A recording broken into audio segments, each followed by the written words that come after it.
I live in Asia and just purchased a new house. Now, the previous owners were family friends who needed cash urgently and haven't been living in my country for nearly 3 years. So I got it for a great price in the middle of the capital city.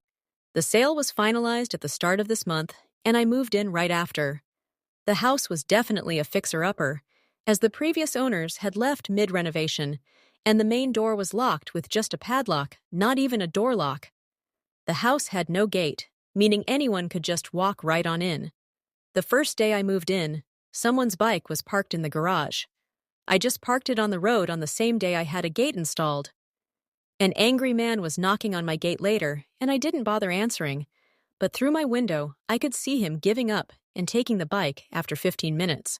So already, I wasn't digging the neighborhood, but I didn't have any incidents after that, aside from people not knowing that this was no longer an abandoned house, so my gate was blocked more often than never. But a no parking sign on my gate fixed that issue. Last week, I was having a shower in my bathroom, and I noticed my water pressure was lower than usual.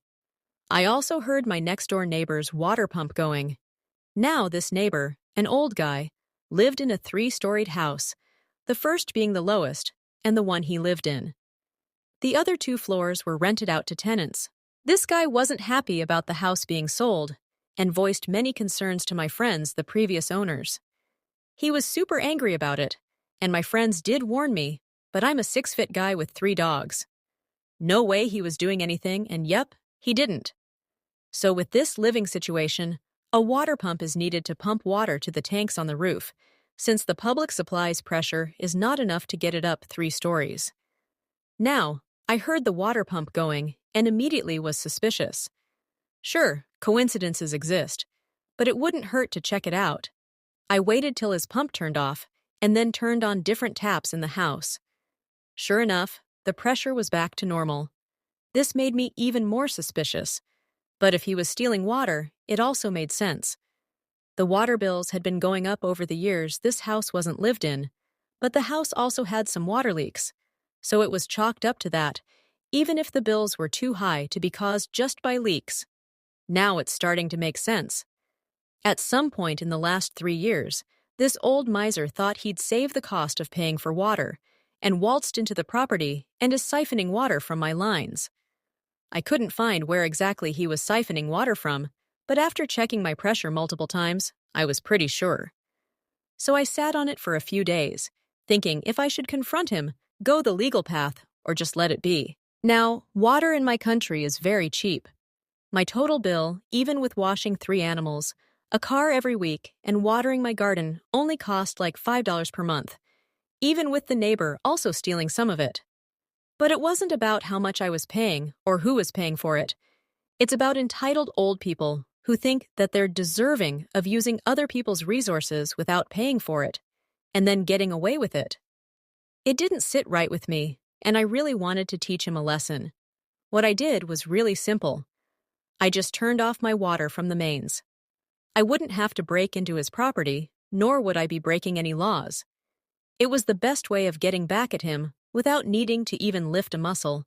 So on Monday, just 4 days ago, I waited till the pump flicked on and turned off the supply. Now, the way household tanks work in my country is that there's a ball valve in the tank which detects the level of water and turns on the pump. If the level doesn't increase, the valve stays open, which electronically sends a signal to the pump to stay on until the level gets to a point at which the valve closes and also shuts off the pump. However, the level wasn't increasing, and anyone knows that starving a pump of water isn't a good idea. This way, my expectation was that I'd burn out his pump and cause issues with his tenants.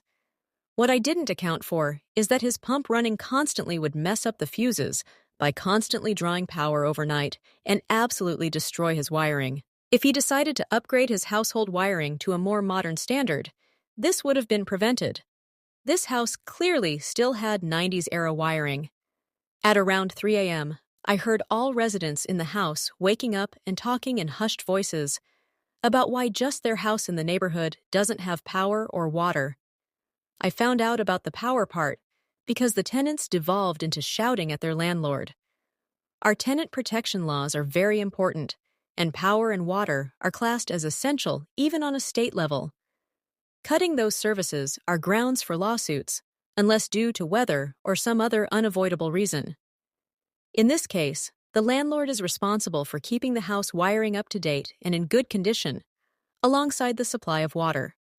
So the tenants were not happy, and one of them immediately moved out 2 days later when it was informed that water and power will not be returning the very same day this happened. Both tenants in the 2 floors lodged a complaint with the police, and if a person is in clear breach of laws, the police have the authority to fine or penalize the person without a court judgment. It can be challenged in court if the person thinks that they were unfairly penalized, but they still have to pay the fines and will only be refunded if and when the court finds the fines unlawful. So now, the landlord lost both tenants and has to pay a fine of $500, which is a lot of money in our country. He also has to refund the security deposits of both tenants and cannot rent out until both issues are fixed, which will cost him more money. As of right now, he's moving out on Sunday to his daughter's place since he cannot afford to live alone. The tenants were his only source of income, and he's a retired mechanic, so he has no other income. He did find out why the motor kept drawing power, overloaded the wiring, and burned out. He came by to my gate and asked me if I turned off my water, and I said, "Oh yeah, my tank had a new leak on a pipe, and I turned it off till the next day, until the plumber came by to fix the issue." Y'all, the look on his face. He kept a straight one, but I just knew he was holding back. He just said, "Oh, okay," and went back inside. Not sure if he knows I know, but I don't care because he can't do anything. I'm getting a plumber down next week to correct my plumbing and remove any pipes that leave my property. So I got rid of my water issue and a neighbor who could potentially be a pain in the ass by simply flicking a tap off. 2 birds, 1 stone, I'd say. TLDR. Bought an abandoned house. Neighbor was siphoning water from my supply. Turned off my water supply when the motor was running. Motor burned out the wiring in the house and cut off water and power to him and his tenants. Tenants lodged police complaints, and the landlord got fined, is now destitute and forced to move in with his daughter.